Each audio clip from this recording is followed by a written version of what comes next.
बिस्मिल्लाहिर्रहमानिर्रहीम। अस्सलाम वालेकुम।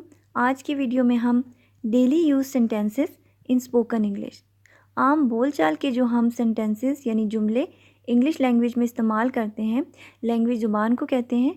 इंग्लिश ज़ुबान में हम जो आम बोलचाल के जुमले इस्तेमाल करते हैं, जो बोलते हैं, आज आप इस वीडियो में सीखेंगे। तो आइए अपनी वीडियो को स्टार्ट करते हैं। सेंटेंस नंबर 1 पे देखें। Does your cook buy goods from the market daily. क्या डज़ के लिए मैंने यहाँ पे इस्तेमाल किए। ये बात आपने याद रखनी है कि अगर is, am, are, have, had, does, do अगर ये सेंटेंस के स्टार्ट में लगेगा यानी पहले लगेगा तो इसका मीनिंग क्या होगा। ठीक है। योर आपका या तुम्हारा। इंग्लिश में हम बड़े और छोटे दोनों के लिए योर तुम्हारा या आपका या यू तुम आप, इन तमाम लफ्ज़ों के लिए हम यू का ही इस्तेमाल करते हैं। अगर आपको याद है कि अगर आप भी जब भी उर्दू में ये सेंटेंस किसी बड़े के लिए बोलेंगे तो आप हमेशा आप का लफ्ज़ इस्तेमाल करेंगे और बच्चे के लिए आप तुम का लफ्ज़ इस्तेमाल करेंगे। लेकिन इंग्लिश में बड़े और छोटे दोनों के लिए यू और योर ये लफ्ज़ इस्तेमाल होता है। इसलिए आपने कंफ्यूज नहीं होना कि मैं बड़े के साथ बात कर रहा हूँ या कर रही हूँ तो मैं उन्हें आप इंग्लिश में किस तरह कहूँ, तो इसमें आपको परेशान होने की ज़रूरत नहीं है। आपने सिर्फ यू का ही वर्ड यूज़ करना है यहाँ पे या योर। आगे देखें। कुक, खानसामा या किसी आपको बावर्ची अगर आपने रखा हुआ है तो उसको उर्दू में बावर्ची खानसामा कहते हैं, लेकिन इंग्लिश में उसको कुक कहते हैं। होटल में भी जो खाना बनाता है उसको भी कुक कहते हैं और जो घर पे भी खाना बनाता है उसको भी हम इंग्लिश में कुक ही कहते हैं। बाय ख़रीदता है। गुड्स सामान को कहते हैं। फ्रॉम से द मार्केट बाज़ार से। डेली रोज़ाना। Does you cook buy goods from the market daily. क्या आपका या तुम्हारा बावर्ची या खानसामा रोज़ाना बाज़ार से सामान ख़रीदता है। No he doesn't buy goods every day. नहीं, वो हर रोज़ सामान नहीं ख़रीदता। नो नहीं, हाँ अगर होता तब आपने यस कहना था इसी सेंटेंस में। ही वो डज़न्ट नहीं के लिए इस्तेमाल हुआ है यहाँ पे, लेकिन आपने एक बात याद रखनी है, यहाँ बाय ख़रीदता, लेकिन आपने अगर ही के साथ आम सेंटेंस में अगर आपने बाय का लफ्ज़ इस्तेमाल करना होता तो आपने इसके साथ एस यूज़ करना था, बायज़। ठीक है। लेकिन जब आपने डज़न्ट का इस्तेमाल किया सेंटेंस में तो इस बात को आप हमेशा याद रखें कि आपने वहाँ पे वर्ब की फॉर्म के साथ कभी भी एस या ई एस का इस्तेमाल नहीं करना, वरना आपका सेंटेंस रॉन्ग हो जाएगा। अगर आप सही इंग्लिश बोलना चाहते हैं या चाहती हैं तो आपको ये छोटे छोटे पॉइंट्स अपने जहन में बिल्कुल याद कर लेने। जब भी आप बोलेंगे प्रॉपर तरीके से तो लोग भी आपसे इम्प्रेस होंगे कि इसकी इंग्लिश कितनी अच्छी है। इसीलिए इन छोटी बातों को लिख लिया करें, अपनी कॉपी में नोट कर लिया करें ताकि आपको कभी भूले नहीं। तो इस सेंटेंस में देखें, गुड्स मैंने आपको पहले भी बताया कि सामान को कहते हैं। एवरीडे रोज़ या रोज़ाना। No he doesn't buy goods every day. नहीं, वो हर रोज़ सामान नहीं ख़रीदता। नेक्स्ट सेंटेंस में देखें, what are you taking from him. What क्या, आर हैंग या के लिए इस्तेमाल होता है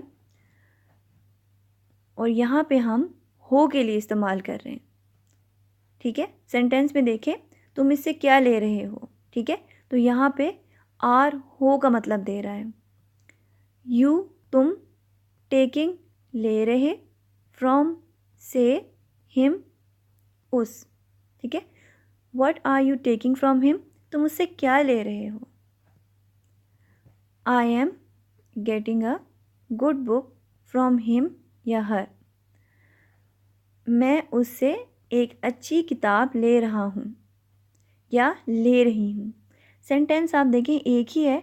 अगर आपने जब भी आई का इस्तेमाल करना है मैं, तो आपने अगर लड़की ये सेंटेंस बोल रही है तो वो सिर्फ लड़की के लिए अगर बोला जा रहा है तो तब आपने हर का लफ्ज़ इस्तेमाल करना है, और अगर आप ये सेंटेंस किसी लड़के के लिए कह रहे हैं तो तब आपने हिम का इस्तेमाल करना है। जैसे आई am getting a good book from him. मैं उससे एक अच्छी किताब ले रहा हूँ। ठीक है। और अगर यही सेंटेंस लड़की कह रही है कि मैं उससे एक अच्छी किताब ले रही हूँ तो तब भी वो सेंटेंस को इसी तरह ही बोलेगी, आई am getting a good book from him. ठीक है। हर का इस्तेमाल आपने कब करना है? अगर आपका सब्जेक्ट हर होगा, यानी लड़की से अगर आप कोई अच्छी किताब ले रहे हैं तो तब आपने सेंटेंस को इस तरह बोलना है, आई am getting a good book from her. तब आपने हिम का इस्तेमाल नहीं करना, क्योंकि ये आप सेंटेंस एक लड़की के लिए बोल रही हैं या बोल रहे हैं, तो तब आपने कहना है आई am getting a good book from her. तब आपने हिम का लफ्ज़ इस्तेमाल नहीं करना, क्योंकि ये लड़की के लिए जुमला इस्तेमाल हो रहा है। ये बात आपने अगर छोटी छोटी बातों को याद रखेंगे तो आप सेंटेंसेस प्रॉपर और सही तरह से बोल सकेंगे।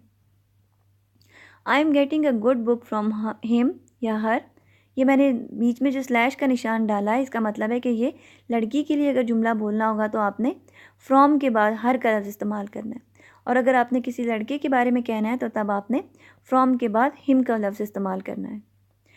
हिम प्रोनाउन है और हर भी प्रोनाउन, यानी एक ऐसा लफ्ज़ जो कि नाउन की जगह इस्तेमाल हो रहा है। जैसे हम आपको पता है कि उर्दू में भी एक ही दफ़ा किसी इंसान का नाम लेते हैं, उसके बाद हम वो, ये, उस, इस तरह के अल्फाज इस्तेमाल करते हैं, तो इनको इंग्लिश में प्रोनाउन कहते हैं, जो कि किसी नाम के जगह इस्तेमाल हो रहे होते हैं। आई am getting a good book from him, मैं उससे एक अच्छी किताब ले रहा हूँ या मैं उससे एक अच्छी किताब ले रही हूँ। आई आपने याद रखना है कि लड़का भी अपने लिए आई का ही लफ्ज़ इस्तेमाल करेगा, और अगर लड़की ये जुमला बोल रही है ये सेंटेंस, तो तब भी वो आई का ही लफ्ज़ इस्तेमाल करेगी। Don't take this from him, ये उससे ना लो या ये इससे ना लो। ठीक है। हिम का वर्ड जो है आपने उस या इस दोनों के लिए इस्तेमाल करना है। अगर आपने इसके लिए किसी के बारे में कहना है कि ये इसकी चीज़ है, तो तब भी आपने हिम के लिए इसका इस्तेमाल करना है। अगर आपने उसकी तरफ यानी उसका इशारा करें कि ये उसकी चीज़ है, तो तब भी आपने हिम का ही वर्ड इस्तेमाल करना है, लेकिन ये लड़के के लिए। Don't take this from him, don't का मतलब होता है ना, टेक लो, दिस ये, फ्रॉम से, हिम इससे या उससे। ठीक है। आपने इस बात को जहन नशीन कर लेना है। अगर आपने ये लड़की के लिए सेंटेंस आपने यूज़ करना है तो तब आपने कहना है don't take this from her. यहाँ हिम की जगह आपने HER, हर, ठीक है, उस लड़की के लिए या इस लड़की के लिए। नेक्स्ट सेंटेंस देखें, I am taking from him, मैं उससे ले रहा हूँ या मैं इससे ले रहा हूँ।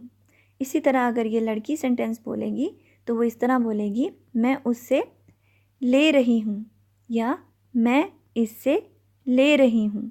ठीक है। सेंटेंस एक ही है। अगर आपने लड़की के लिए बोलना है तो आपने उसको इसी तरह बोलना है, आई एम टेकिंग फ्रॉम, बस आपने हिम की जगह हर का लफ्ज़ इस्तेमाल करना है। I am taking from him, मैं उससे ले रहा हूँ या मैं इससे ले रहा हूँ, मैं उससे ले रही हूँ या मैं इससे ले रही हूँ। नेक्स्ट सेंटेंस देखें, ही विल टेक इट या शी विल टेक इट। लड़के के लिए आपने सेंटेंस को ही से स्टार्ट करना है। ही का मतलब वो, यानी वो लड़का। ही विल टेक इट, वो उसे या इसे, टेक ले, विल गा के लिए इस्तेमाल होता है, फ्यूचर टेंस के बारे में बात हो रही है, यानी उसने अभी लिया नहीं है लेकिन वो लेगा। ठीक है। इसी तरह लड़की के लिए आपने कहना है शी विल टेक इट, वो उसे या इसे लेगी। ठीक है। शी लड़की के लिए हम ये जुमला चूँकि बोल रहे हैं इसीलिए हमने शी का इस्तेमाल किया है, और जब हमने लड़के के लिए यही सेंटेंस बोलना है तो तब हमने कहना है ही विल टेक इट। लड़की के लिए she will take it.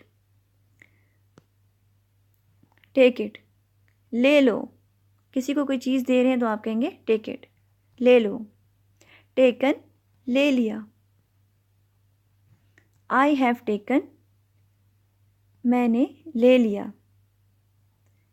She has taken, इसने या उसने ले लिया।